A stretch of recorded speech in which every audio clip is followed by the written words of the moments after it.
This video was brought to you by Ground News. On Sunday, Turkey held local elections for its mayors and councillors.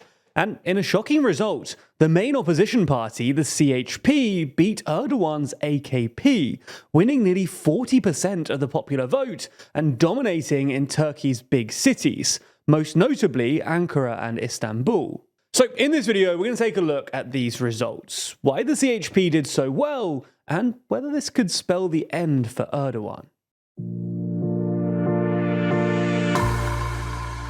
Before we start, if you haven't already, please consider subscribing and ringing the bell to stay in the loop and be notified when we release new videos.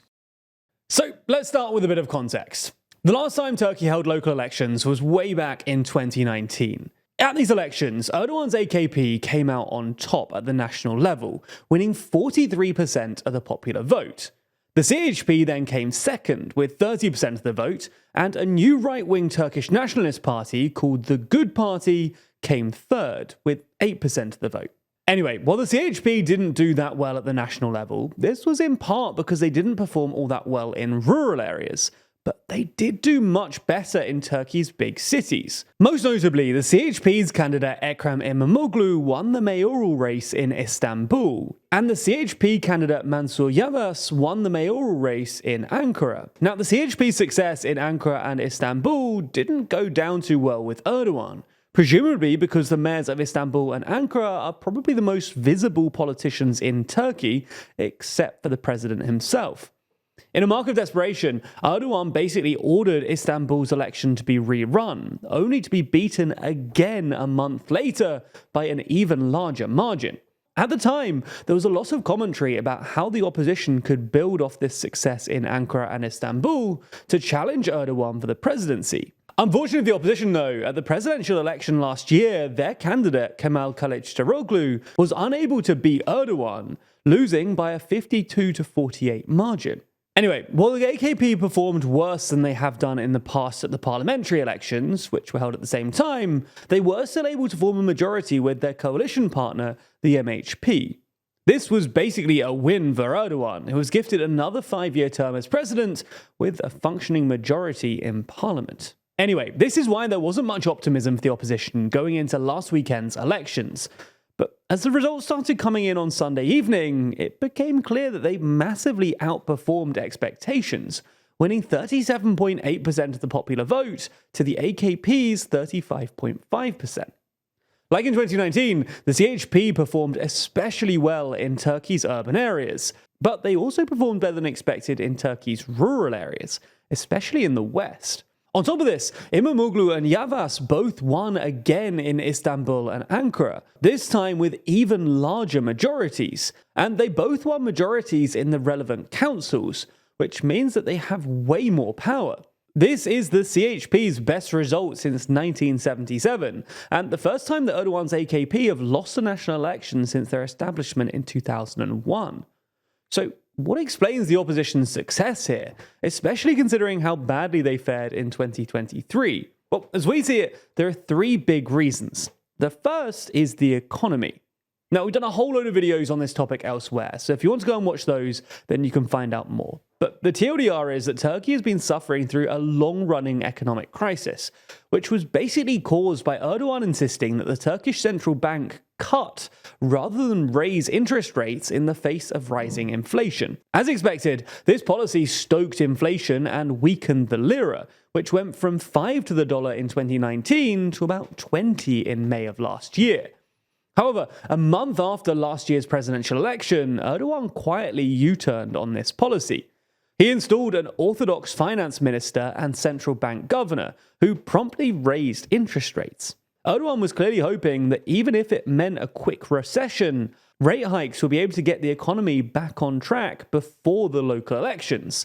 But this hasn't happened. Despite raising Turkey's benchmark interest rate as high as 50%, the lira has continued to decline against the dollar, and inflation is still running above 60% year on year, with the central bank warning that it could get as high as 80% this summer. All in all, raising interest rates was obviously a politically embarrassing U-turn for Erdogan, and so far it's failed to bring down inflation, with ordinary Turkish citizens now struggling with both rising prices and rising borrowing costs. The second reason is that in retrospect, it was clearly a mistake for the opposition to run as a coalition in 2023. While it made some sense in terms of electoral arithmetic, opposition coalitions who are united by their dislike of the incumbent rarely actually do well at the ballot box. This is largely because they're just too ideologically diverse, and this diversity usually leads to infighting and confused messaging. Something similar happened in Hungary in 2022, when incumbent Viktor Orban trounced an 8-party anti-Orban coalition, and it looks like it might be happening in India too, where a 26-party anti-Modi coalition has been beset by infighting. The third reason for their success, though, is candidates. In short, Kılıçdaroğlu was not a popular candidate for the presidential election, and polling at the time suggested as much, but Kılıçdaroğlu refused to let anyone else have the job, arguing that he was the only one who could manage such an ideologically diverse coalition. Even after losing the election, he refused to resign as the leader of the CHP, only to be ousted at the annual party congress in November. Kılıçdaroğlu was then replaced by deputy leader of the CHP's parliamentary group, Özgür Özel, who was supported by İmamoğlu. Anyway, last weekend's results suggest that Özel was more popular than his predecessor, and that the CHP can do better when the limelight is on Yavaş and İmamoğlu.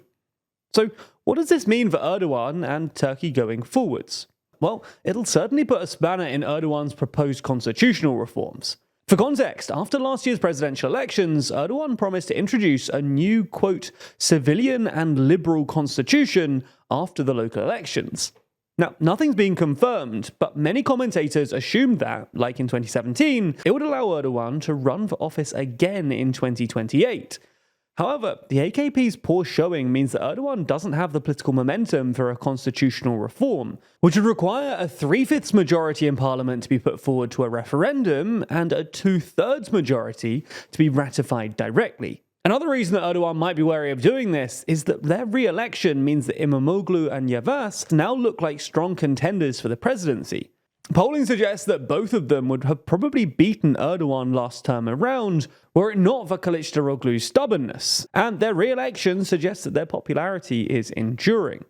After another term in office, both İmamoğlu and Yavaş will have a bigger public profile by 2028 and be well placed to capitalize on Erdogan's waning popularity. Anyway, when researching this election, we found that it was really important to balance the different opinions on this topic. And fortunately, we were able to easily compare opinions thanks to our sponsor, Ground News, a website and app developed by a former NASA engineer on a mission to give readers an easy, data-driven, objective way to read the news. And as such, every story comes with a quick visual breakdown of the political bias, factuality, and ownership of the source's reporting, all backed by ratings from 3 independent news monitoring organizations. For example, take this story about the need for better protections to ensure electoral freedom. Right away, you can see that the story has 12 outlets reporting on it. And of those 12 outlets, 13% lean left, while 38% lean right. And every story comes with a detailed view of the bias distribution, factuality scores, and even specific ownership information. You can also swipe through some of the headlines to get more of a detailed understanding about how reporting might change based on political bias. I especially like their blind spot feature too, which shows you stories underreported by either side of the political spectrum. Ground News is such a useful tool for our current media landscape, and I cannot recommend it enough. I've become much better at spotting political bias, and I've surprisingly challenged some of my own views too. In fact, if you subscribe today, you'll get 40% off their Vantage plan. That's $5 a month for unlimited access to every incredible Ground News feature.